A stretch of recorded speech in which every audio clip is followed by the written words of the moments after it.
오늘 성경 말씀 읽으면 그 중간에 있는 두 눈 중에 한 눈 가지고 천국 가는 게 낫다. 뭐 이런 말씀. 다리가 죄를 지으면 다리 하나를 잘라버려라. 그러면 두 다리로 죄 짓고 살아가는 것보다 한 다리로 천국 가는 것이 훨씬 낫다. 그래서 조금 우리를 좀 긴장하게 하지요. 근데 오늘은 이제 그 말씀보다는 예수님께서 제자들에게 반대하지 않는 자가 우리 편이다. 서로 화목해라 하는 그 말씀. 사실은 거기에 이제 중심이 있습니다. 추석하니까 생각나는 게 하나 있는데, 미국에 와서 추석을 지내니까 첫째는 추석 같지가 않아요. 그렇죠? 뭐 친척들이 만나고 부모님들이라도 찾아가고 막 그렇게 운전하고 가거나 또는 차가 없어서 시외버스 타고 직행버스 타고 또 시외버스 타고 이렇게 해서 부모님 찾아갈 때는 짜증나고 그랬는데, 미국에서 한 10년 사니까 그것도 좀 그립죠. 근데 이제 혹시 결혼하신 주부들께서는 가서 시자 돌림들한테 가서 시달리지 않으니까 그것도 괜찮지요. 근데 이제 그래도 부모님 계시면 부모님 계신 게 참 좋은 것 같아요. 부모님 찾아가지 못해서 서운하기도 하고 마음이 짠하기도 하고, 찾아가서 뵙더라도 매일매일 늙어가시는 모습 보면은 좀 속상하긴 하지만 그래도 여러분 부모님 계신 게 좋은 것 같아요. 부모님 계실 때 잘 해드리시면 좋겠어요.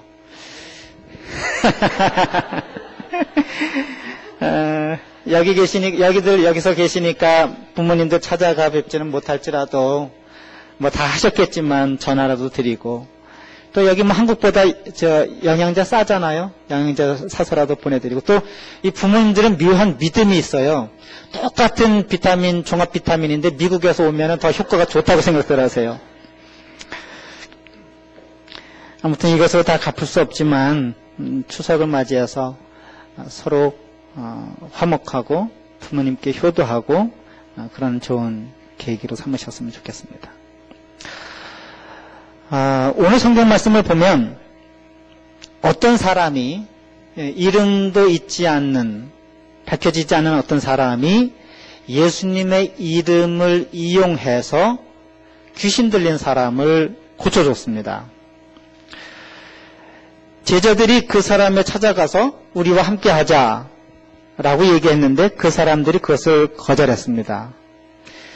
그래서 제자들이 예수님에게 와서 일러 바쳤습니다. 고자질했습니다.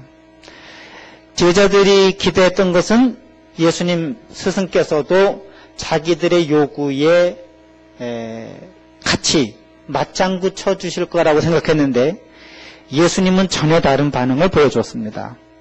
그 사람이 예수님의 이름으로, 내 이름으로 치료 행위를 하는 것에 대해서 금하지 마라. 그 사람이 혹시 내 이름으로 그렇게 귀신을 쫓아내고 치유해주고 나서 하물며 나를 욕하겠느냐. 그냥 우리만 반대만 하지 않으면 우리 편이라고 생각해라. 이 말씀을 어떻게 이해해야 될까? 많은 분들이, 이제 제가 많은 분들이라고 하는 것은 제가 이렇게 쭉 설교를 준비하면서 성경 공부한 내용이나 다른 분들이 설교한 내용들이나 그런 내용들을 읽거나 들어보면 여기 그 어떤 사람, 귀신 고친 어떤 사람을 이해하는 것에 따라서 이 본문에 대한 이해가 아주 많이 달라집니다. 도대체 여기 있는 사람들은 누구일까? 오늘이 이 본문이, 이것이 오늘 본문을 이해하는데 아주 핵심이고 키입니다. 보통은 저들이 우리를 따르지 않았다고 하는 것 때문에 예수님의 이름을 빌려서, 이제 빌렸다고 하는 것을 도용해서 사람을 고쳐주었다고 하는 것 때문에 이 사람들을 비그리스도인 또는 적그리스도인 이렇게 생각을 합니다. 근데 오늘 본문을 쭉 읽어보면 맨 마지막 50절에 보면 그 50절은 9장 전체에 대한 결론입니다. 근데 그 결론을 보면 예수님은 너희 속에 소금을 두고 서로 화목하라 그랬습니다. 여기 서로 화목하라고 하는 게 과연 누구일까? 누구와 누구가 서로 화목하라고 하는 걸까? 그냥 우리는 이 말씀을 들으면서 서로 화목하라고 그랬으니까 나와 싸우고 있는 누구하고 이렇게 생각하기 쉬운데 여기 있는 우리를 생각하기 전에 예수님께서 지금 누구와 서로 화목하라고 하신 말씀일까? 이것이 이제 키입니다. 서로 중에서 그래서 그 서로가 누구인가를 한번 찾아봤어요. 9장 중에서 쭉 찾아보니까 한쪽은 분명합니다. 예수님에게 와서 고자질한 그 사람들이죠.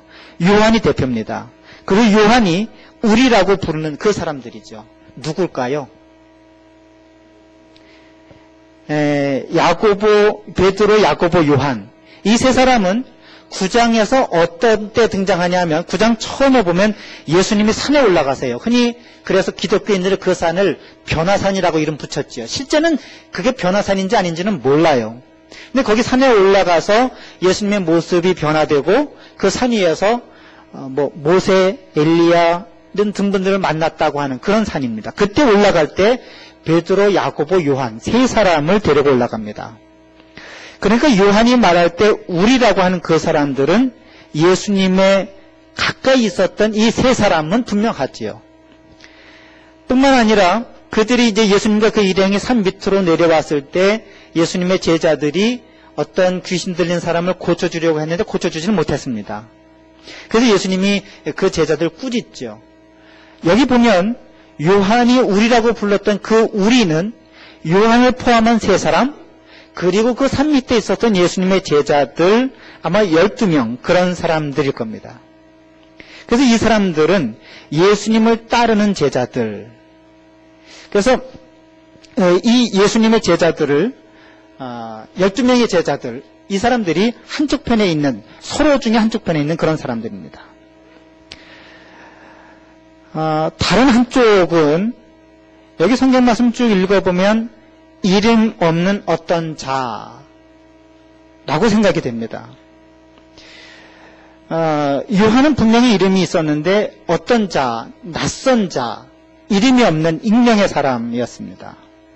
이 사람들은 이 제자들을 따르지 않는 그런 사람들이었습니다.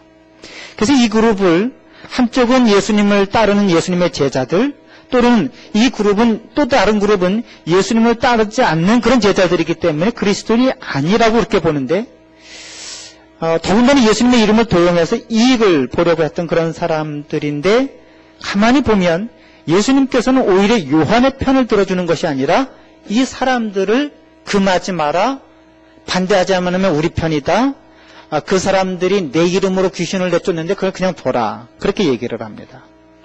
그래서 이 사람들을 가만히 살펴보면 이 사람들도 역시 마찬가지로 예수님의 측근 제자들은 아니지만 예수님의 이름으로 사역을 하던 어떤 사람들인 것은 분명해 보입니다.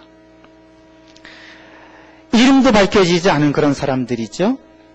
근데 이 사람들은 예수님의 제자들이 예수님께서 산 위에 제자들과 함께 올라가 계실 때에 귀신을 내쫓는 일에는 예수님의 측근 제자들이라고 하는 사람들은, 12제자라고 하는 사람들은 귀신을 내쫓는 일에 실패했는데 이 사람들은 귀신을 내쫓는 일에 성공한 그런 사람들이었습니다.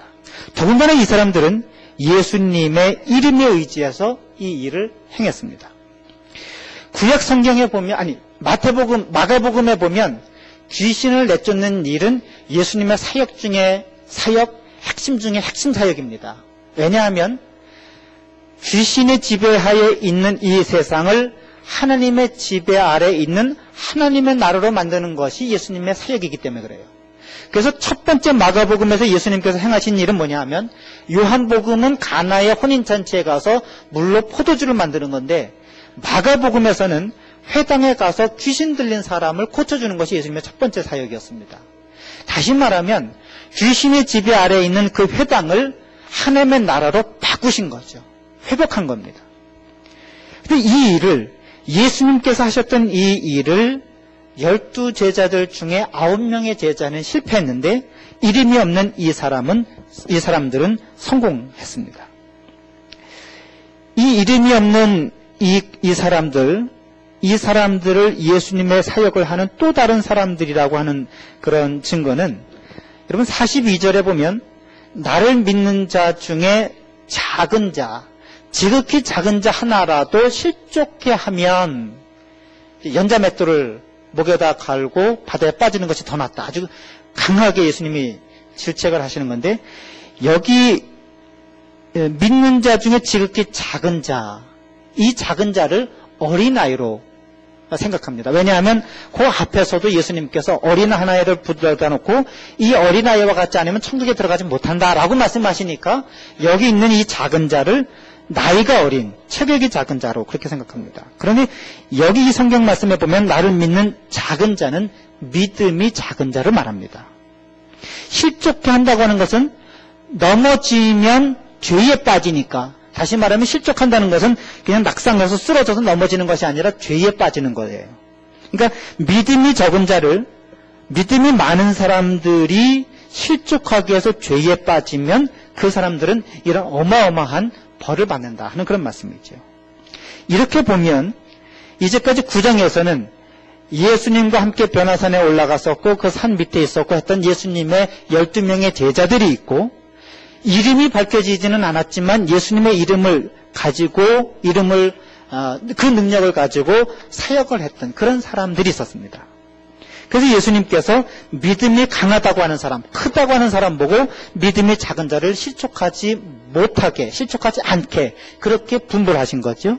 그리고 맨 마지막에 50절에 보면 너희가 서로 화목해라. 자, 두 그룹이 이제 그림이 여러분 그려지시나요? 그래서 마가복음에 쓰여질 때 이 당시에 보면 예수님이 돌아가신 지 한 30년쯤 지난 그 시절입니다. 그래서 이때는 예수님을 따르던 사도 계열들, 베드로, 야고보, 요한, 안드레, 빌립, 바돌로메와 같은 이런 12명의 제자들의 그룹이 있었는가 하면 그 그룹에는 속하지 못했지만 예수님의 사역에 동참했던 또 다른 이름 없는 그런 제자들 그룹이 있었습니다. 그래서 이건 제 표현이지만 베드로, 야고보, 요한을 중심으로 하는 이런 제자들, 다시 말하면 예수님의 핵심, 우리가 흔히 요즘 말로 하자면 주류, 이런 그룹들과 그런 명성은 좀 떨어지지만, 왜냐하면 요한이나 베드로와 같이 이름이 드러나 있지 않으니까, 어떤 자라고 그렇게 표현되어 있으니까 명성은 좀 떨어지지만 예수님의 사역을 예수님의 이름으로 행했던 또 다른 그룹이 있었습니다. 제 표현입니다만은 핵심이 아닌 주류가 아닌 비주류, 핵심이 아닌 변두리 그룹.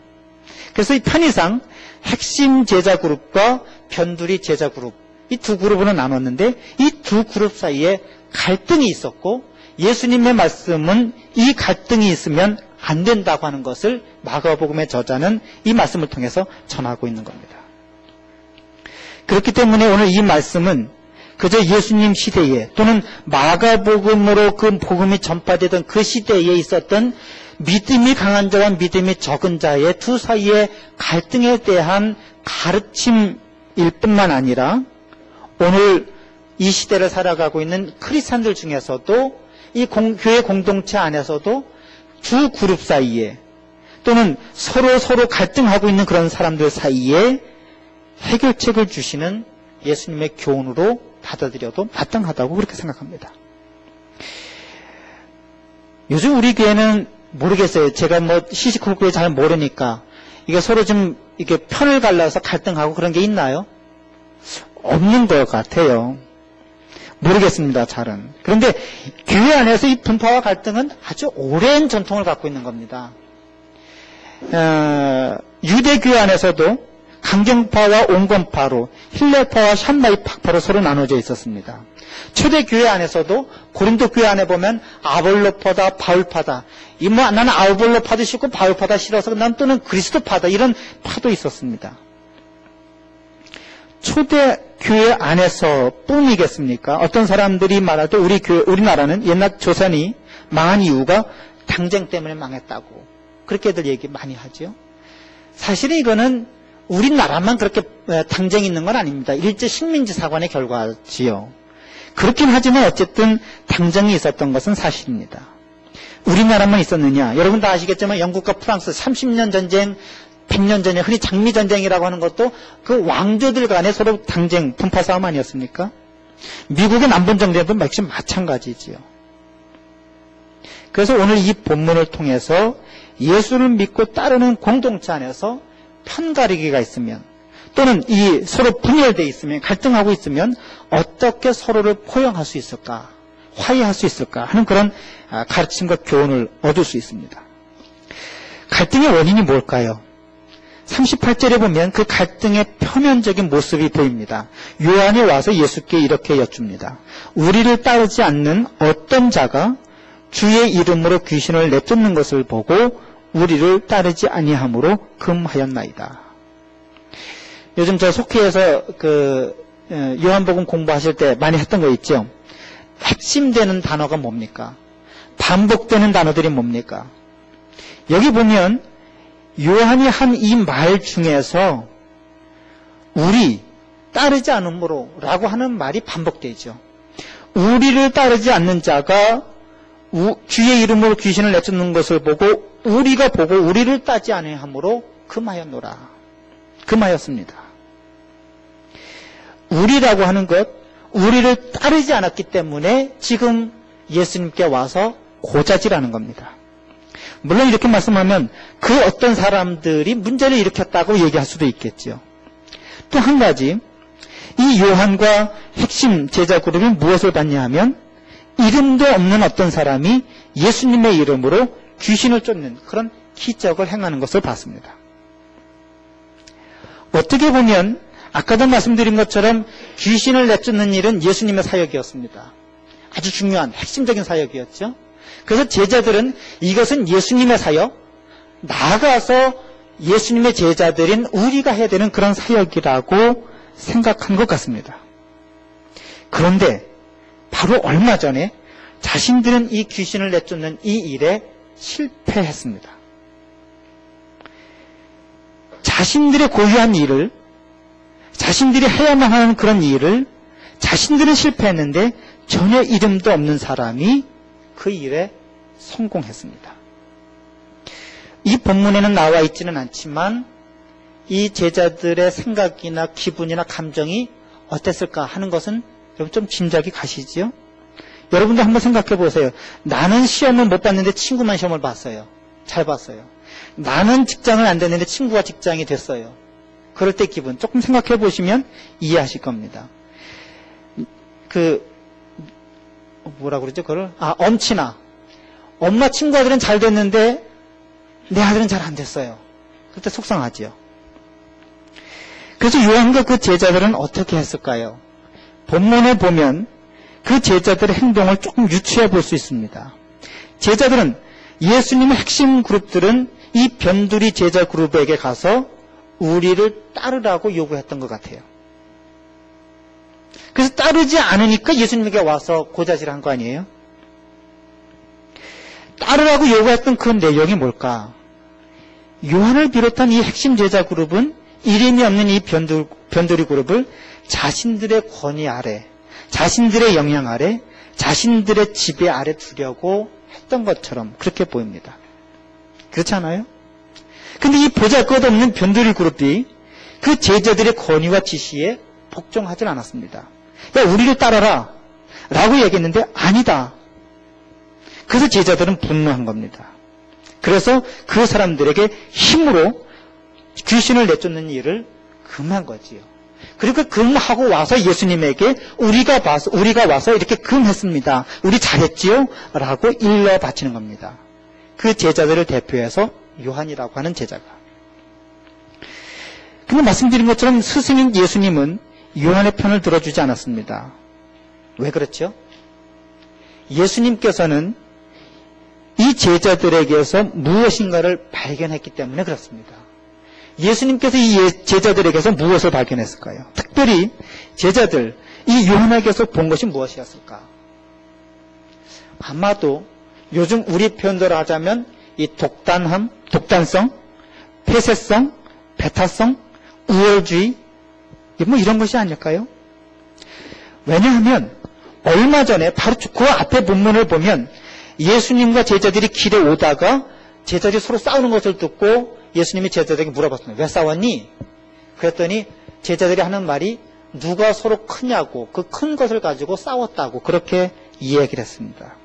그래서 예수님께서 제자들에게 뭐라고 말씀하셨냐면, 첫째가 되고자 하면 꼴찌가 되라. 다시 말하면 큰 사람이 되려면, 그런 마음이 있다면 꼴찌가 되라. 위대한 사람이 되려고 한다면 먼저 종이 되어서 남을 섬겨라. 이런 말씀을 했는데, 지금 제자들은, 핵심 제자 그룹들은 자기를 따르려고 줄 세우기를 하고 있는 겁니다. 꼴찌가 되려고 하는 것이 아니라 지금 첫째가 되려고 하고 있는 거죠. 더군다나 남을 섬기라고 했는데 지금 섬기기보다는 섬김을 받으려고 하고 있습니다. 이런 말씀 끝에 예수님이 뭐라고 하셨냐면, 어린아이 하나를 영접하면 곧 나를 영접하는 것이다. 여기서 이 어린아이를 꼬뱅이 아기들, 갓난아기들, 이런 아이들이라기보다는 아까 말씀드린 것처럼 믿음이 적은 자들, 초신자를 받아들이면, 이렇게 말씀을 한다면 지금 여기 이름 없는 변두리 그룹들을 영접해야 되는 것이 예수님의 제자들의 사명인데, 해야 될 일인데, 예수님의 제자들은 그들을 영접하고 환영하기보다는 나를 따르라고 줄 세우기에 급급하고 있는 겁니다. 사람 사이에 그늘을 긋고 여기는 우리 핵심 그룹이야. 12제자 그룹이야. 이 일은 우리가 해야 돼. 라고 선을 긋고 사람들을 배제했던 겁니다. 약하고 힘이 없는 사람들을 섬기기보다는 자기들끼리 누가 잘났냐고 서로 누가 더 크냐고 서로 경쟁하다가 자기들끼리는 그렇게 막 다투고 분열하다가 밖에 외부에 적이 생기니까 자기들끼리 똘똘 뭉쳐서 이 변두리 그룹 사역에 성공하고 있는 이 사람들에게 가서 그 일을 하지 말라고, 우리 그룹 안에 있으라고, 우리 뒤에 출수라고 지금 그렇게 제자들이 요청한 것입니다. 여러분, 이 제자들의 모습이 이런 모습이 12제자들만의 모습일까요? 저는 그렇지 않다고 생각합니다. 먼저 온 사람이 나중에 온 사람에게 하는 일이 있죠. 텃세 부리기. 뭐 여기를 잘 적응해야 돼 라고 하는 명분을 세워서 내가 먼저 해보니까 와서 이렇게 해야 돼 라고 하는 이유를 들어서 뒤에 온 사람들에게 텃세를 부립니다. 너는 나중에 왔으니까 내 뒤에 줄 서. 제가 중학교 다닐 때 중고등부에서 늘 모이면 원래회라는 게 있었는데 그 늘 모이면 토론하는 게 있었습니다. 왜 우리는 우리들끼리만 친할까? 새로운 사람을 환영하지 못하고 이렇게 받아들이고 포용하지 못하고 왜 우리만? 근데 지금 이것이 40년 얘기가 아니라 50년 된 얘기가 아니라 지금도 역시 마찬가지죠. 특정 대학들끼리 똘똘 뭉쳐서 다른 대학 출신들을 왕따시키는 것. 저는 한국에 있을 때는 그런 일들이 뭐 당연하다고 생각하는데 여기 와서 가만히 생각해 보니까 직장에서 사람을 뽑을 때 몇 년도 출생 이후에 태어난 사람. 다 이를 제한하는 거 아니에요? 그러니까 나이가 많아도 안 되고 나이가 적어도 안 되는 거죠. 우리 연합감리교회는 나이, 성별, 인종, 국적에 차별 없이 신앙생활하고 할 수 있도록, 교회에서 일할 수 있도록 그렇게 되어 있습니다. 여성이니까 안 되고 남자니까 안 되고 키가 작아도 안 되고 키가 커도 안 되고, 왜 그 미국 비행기들 보면 이렇게 뚱뚱한 사람들도 스튜어디스 하잖아요. 근데 왜 칼기나 아시아나에서는 그런 사람들이 스튜어디스 하면 안 되나? 서울이면 좋고 수도권이면 봐주지만 지방대학은 안 되잖아요. 더군다나 교회 안에서도 그런 일들이 있어요. 이 부목사가 너무 무식해도 안 되지만 부목사가 담임 목사보다 PhD를 먼저 받으면 안 돼요. 그러면 조용히 사라져요. 요즘 저 선거철이라 여러분 정치에 관심이 많죠? 근데 평소에는 이렇게 자연스럽게 대화가 오가다가 이제 점점 시간이 지나가면 흔히 말하는 진영의 논리라는 게 밖에 없어져요. 내가 이것이 옳으니까 얘기하는 것이 아니라 내가 누구 편이기 때문에 누가 얘기하는 게 옳아요. 그죠? 상관없어요. 다른 사람이랑 뭐 상관없어요. 내가 경상도 살면 박근혜가 대통령 돼야 되고, 전라도 살면 누구예요? 문재인이 대통령 돼야 되고, 40대 300만 원 이상의 고소득자 남자들은 안철수가 대통령이 돼야 되는 거예요. 이유가 없어요. 이런 편가르기가 정치뿐인가? 가장 극심한 곳이 군대와 교도소죠. 신고식, 서열, 계급, 짬밥수. 다 이게 군대에서 하는 일들 아닙니까? 이거 군대에서 했는데 요즘 뭐 와서 이 동아리에서들도 하고 회사에서도 하고 교회에서들도 하지요. 이성적으로 생각하면 교회나 학교는 편가르기나 줄 세우기를 해서는 가장 안 되는 곳이라고 생각해요. 왜냐하면 학교는 학문을 연구하고 진리를 탐구하는 곳이기 때문에, 교회는 신앙을 생활하는 곳이기 때문에. 그런데 학교도 보면 총장파, 이사장파, 파벌싸움 하지요. 교회는 큰 교회만 그런 게 아니에요. 뭐 서울에 있는 뭐 그 10,000명, 5,000명 모이는 교회들만 그런 것이 아니라 50명 모이는 교회도 거기도 담임 목사파 무슨 파가 있어요. 교회는 이렇게 요즘 그 교계 신문들을 보면 이런 말들, 참 저는 이거는 이런 일이 있어서도 안 되지만 이런 표현이 없어도 안 되는데 무슨 담임 목사 최측근 이런 말들, 뭐 오른팔 왼팔 이런 말들, 교회 안에서는 있어서도 안 되고 그런 일들이 있어서도 안 되는 일이죠. 근데 사실은 이런 일들이 목사들이 먼저 시작을 했고 여기에 호응을 마친 평신도들 때문에 교회 안에서 일어난 거예요.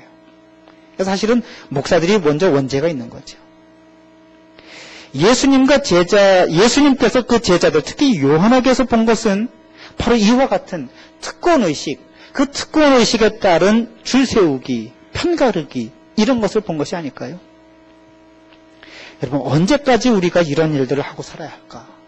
교회 안에서도, 신앙생활을 하면서도, 나이가 40이 되고 50이, 60이 되어도 이 일들이 없어지지 않을까요? 예수님이 오셔야만 이 일들이 없어질까요? 근데 여러분 다시 한번 생각을 해보십시오. 병 들린 사람들, 귀신 들린 사람들, 그것을 고쳐주는 일이 우리를 따르지 않았다고 해서 그 일을 금해야 되는 일입니까?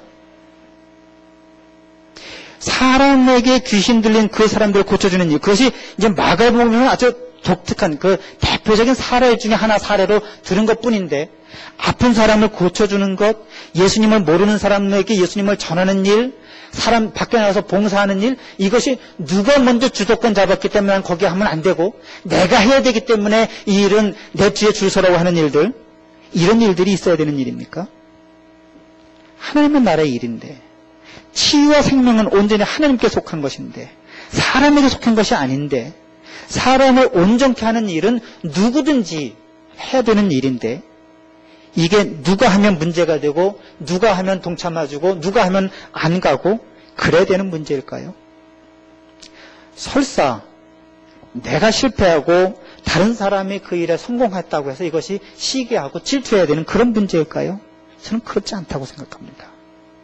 마치 예수님 시대의 바리새인들이 예수님께서 오셔서 착한 일, 좋은 일, 안식일에 사람들을 고쳐주는 일, 그런 일들을 하니까 율법이라고 하는 그런 잣대를 들이대서 예수님을 비난하고 죽였던 것과 똑같은 일들을 사실은 우리들도 하고 있는 것 아니겠습니까? 이 일이 예수님의 이름으로 이루어졌다면 핵심이면 어떻고 변두리 그룹이면 어때요? 오히려 예수님의 제자들이라고 하는 사람들이 하나님 나라의 거룩한 사역을 가로막고 있는 것 아니겠습니까? 모르겠어요. 저도 이 설교를 하다 보니까 저도 교회 안에서 편가르기 하고 편이 있으면 좋더라고요. 무조건 내가 잘하든 못하든 그냥 내 편 들어주면 좋잖아요. 그 남편이라는 게 뭐냐면 무조건 편 들어주는 남자가 남편이에요. 얼마나 좋아요? 내가 잘못해도 실수해도 그릇을 깨도 편 들어주는 것. 그렇기 때문에 저도 저 모르게 편가르기를 하고 줄 세우게 했는지는 잘 모르겠어요. 근데 이런 사람들에게 예수님께서 주셨던 가르침이 뭡니까? 금하지 말라. 내 이름으로 능한 일을 행하고 나를 비방할 자가 없다. 우리를 반대하지 않는 자가 우리를 위하는 자다. 내게 찬성하는 자가 내 편이 아니라 나를 반대만 하지 않으면 내 편이라고 하는 거예요. 그 기준이 뭐냐 하면 물 한 그릇이에요. 물 한 그릇은 누구나 줄 수 있는 그 정도의 일이에요. 10시간 들여서 우물을 파야 되는 일도 아니고 가서 뭐 100만 원 들여야 되는 돈도 그만큼 돈이 드는 것도 아니에요. 박사 학위로 있어야만 물 한 그릇 대접할 수 있는 그것도 아니에요. 그냥 누구든지 목마른 사람에게 물 한 그릇 줄 수 있는 그 정도만 가지고도 서로 화합할 수 있다. 그렇게라도 친절을 베푸면 그 사람은 우리 편이라고 예수님께서 말씀하시는 거예요. 뒤에 있는 내용들은 바로 그와 같은 내용들입니다. 이렇게 너희가 우리라고 편들고 그래서 믿음이 없는 작은 자를 실족해 하면 그 사람들은 연자 맷돌을 목에 걸고 바다에 빠져 죽는 것. 여러분 사실 이건 불가능한 일이에요. 연자 맷돌을 들고 바다에 가는 것 자체가 힘든 일이죠. 가다가 죽어요. 근데 그 얘기는 뭐냐 하면 그만큼 아주 못된 일이라고 심하게 벌을 받는 일이라고 예수님이 말씀하시는 거예요. 그래서 여러분 저는 이 말씀을 가지고 여러분들에게 두 가지 결론적으로 말씀드리고 싶어요. 하나는 어디 가서 여러분 줄 서지 마십시오. 그죠? 여러분들을 줄 세우려고 하는 것에 대해서 여러분 단호히 거부하십시오. 그리고 여러분들도 다른 사람들을 줄 세우게 하려고 하지 마십시오. 특별히 교회 안에서 줄 세우게 하는 것 중단하시고 줄 세우게 하는 것에 단호히 거부하십시오. 왜 줄 세우게 하는 거냐면 서로 경쟁하려고 내 세력 만들려고 내 특권 유지하려고 그러는 거예요. 자기보다 힘없는 자들을 누리려고 하지 마십시오. 내 아래 줄 서라고 요구하지 마십시오. 하나님의 사역은 착한 일을 하는 데는 누가 누구를 독점하거나 나는 혼자 해야 된다거나 내 역량 아래에 있어서 내가 해야 된다고 하거나 그런 일이 아닙니다. 누구든지 해야 되는 일입니다. 그래서 저는 전에도 말씀을 드렸습니다마는 교회 사역은 집사가 되거나 권사가 되거나 장로가 되거나 10년을 다니거나 20년을 다니거나 해서만 하는 게 아니에요. 누구든지 그 사역에 하나님의 부름을 받으면 그 사역을 할 수 있고 해야 됩니다. 여러분들을 격려하고 이렇게 일을 하도록 독려하는 그런 의미도 있지만 그 반대 의미도 있는 거죠. 반대로 여러분들 다른 사람 눈치 보지 말고 꿋꿋하게 다른 사람들을 살리고 돕고 하나님의 일을 사역을 하고 착한 일을 하는데 다른 사람은 눈치를 볼 것 없지요. 꿋꿋하게 일하십시오. 줄 세우게 하는 것에 거부하십시오. 힘이 없나요? 물질이 없나요? 그럼 그것은 문제가 되지 않습니다. 사람의 눈치를 보고 내가 누구 편에 설 건가, 어디 편에 서야 빨리 출세하고 어느 편에 서야 직장에서 일하는데 좀 편리할 건가 할 것이 아니라 이 일이 옳은가 그른가, 내가 진실을 말하고 있는가 아닌가, 이것이 하나님의 뜻에 합당한가 아닌가, 이것이 예수님께서 하셨던 그 일과 같은가 아닌가, 이것을 판단에 따라서 하는 것이 중요합니다. 제가 신학교 다닐 때 저희 신학교 때는 그 두 신학자가 아주 그 쌍벽을 이루던 그런 분들이 있었어요. 하는 분은 이제 바르트라고 하는 분이고 하나는 불트만이라고 하는 분인데 교수님이 물어봤습니다. 어느 학생에게 너는 바르트 편인가 아니면 너는 불트만 편인가? 이 학생이 가만히 생각해보니까 자기가 공부를 안 해왔거든요. 그래서 뭐라고 대답할 말이 없어요. 그래서 지혜롭게 대답했어요. 그래서 뭐라고 대답했을까요? 저는 예수 편입니다. 맞아요. 우리가 편든다면, 우리가 줄을 설 것이 있다면 단 한 군데 예수님 편드는 것밖에 없어요. 지난 금요일날 제가 말씀을 드렸잖아요. 예수님께서 나를 따라오라고 할 때 그 따른다고 하는 것은 그냥 예수님의 줄을 졸졸졸 따라가는 거예요. 근데 그게 외적인 모양으로 예수님의 줄을 따라가는 것이 아니라 예수님의 목적을 내 목적으로 삼아서 예수님 뒤에 줄 서는 거예요.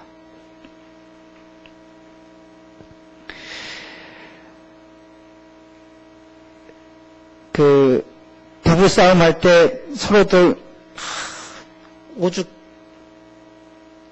이런 말씀 안 되는데 지겨우면 아이고 이 왼수야 그러죠. 근데 여러분 왜 왼수인지 아세요? 지금은 부부로 살지만 전생에 왼수였대요. 그러나 중요한 건 뭐냐면 부부이잖아요.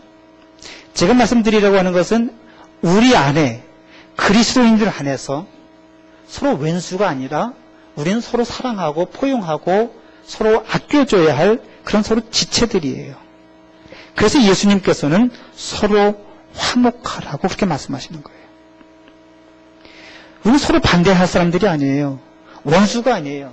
적대해야 될 상대가 아니에요. 서로 사랑해야 하고 서로 포용해야 하고 감싸 안아야 할 그런 사람들이에요. 이런 교회 안에서 편가르기 하고 줄 세우게 하는 그런 일들이 있어서는 안 되는 거죠. 물 한 그릇 대접할 수 있는 그런 정도의 마음을 가지고 있다면 서로를 용납할 수 있어야 되는 겁니다. 그래서 우리 서로 부족하지만 서로 이렇게 마음이 좀 좁지만 조금 마음을 넓혀서 열린 마음을 가지고 서로 포용하고 화해하고 서로 받아들이고 그렇게 살았으면 좋겠습니다. 어느 블로그에서 보았는데 이 말씀을 좀 인용하고 마치려고 합니다. 이분이 그런 이제 성경 말씀을 쭉 인용했는데 그 인용한 것은 제외하고 이 말씀만 좀 드리려고 합니다. 편가르기를 좋아하는 사람들은 옳고 그름, 선과 악을 따지지 않는다. 내 편인지 내 편인지를 먼저 따진다. 내 편이면 옳고 그름을 따지지 않고 받아들이고 내 편이면 무조건 배척한다. 편가르기 하는 편협하고 옹졸한 마음을 버리고 너와 나, 내 편과 내 편을 가르는 분별지를 버려야 한다. 열린 가슴으로 모두를 감싸 안는 자비심을 가지면 거기 하나님께서 계시고 거기 하늘나라가 있다. 여러분 그렇지 않습니까? 서로 사랑하고 서로 화목하고 서로 용서하고 서로 용납하고 화해하는. 여기 예수님께서 소금을 두고 화목하라 하는 것은 소금이 그 맛도 내는 것이 있지만 소금이 언약 또는 하나님의 말씀이라고 하는 그런 의미도 있습니다. 오늘 예수님께서 서로 금하지 마라. 나를 반대하지 않는 자는 나 우리 편이다. 물 한 그릇 정도라도 내게 대접하는 사람이 있으면 그 사람은 우리 편이다. 하셨던 이 말씀을 여러분 기억하고 서로 용납하고 넓은 가슴으로 포용하고 화해하시면 참 좋겠습니다. 우리 기도하겠습니다. 사랑과 은혜가 풍성하신 아버지 하나님, 경쟁하고 특권의식을 가지고 우리가 아니면 안 된다고 살아가는 이 세상 가운데 저희들도 어느덧 저희들의 본분을 잊어버리고 세상 사람들과 똑같이 그렇게 경쟁하고 특권의식을 가지고 다른 사람들을 배제하면서 그렇게 살아왔던 모습을 오늘 돌이켜보게 하시니 감사합니다. 하나님, 저희들이 먼저 화해하게 하시고 저희를 먼저 포용하게 하시고 내가 먼저 앞장서서 다른 사람들을 받아들일 수 있도록 도와주셔서 이곳에서 하나님의 역사가 이루어지게 하시고 이곳에서 서로 화해하는 역사가 이루어지게 하시고 하나님, 그래서 저희들이 하나님께서 저희들과 함께 계심을 모든 사람들에게 널리 알릴 수 있도록 도와주시고 저희들이 서로 사랑함으로 세상의 많은 사람들이 저희들을 보면서 하나님께 영광 돌릴 수 있도록 은총 베풀어 주시옵소서.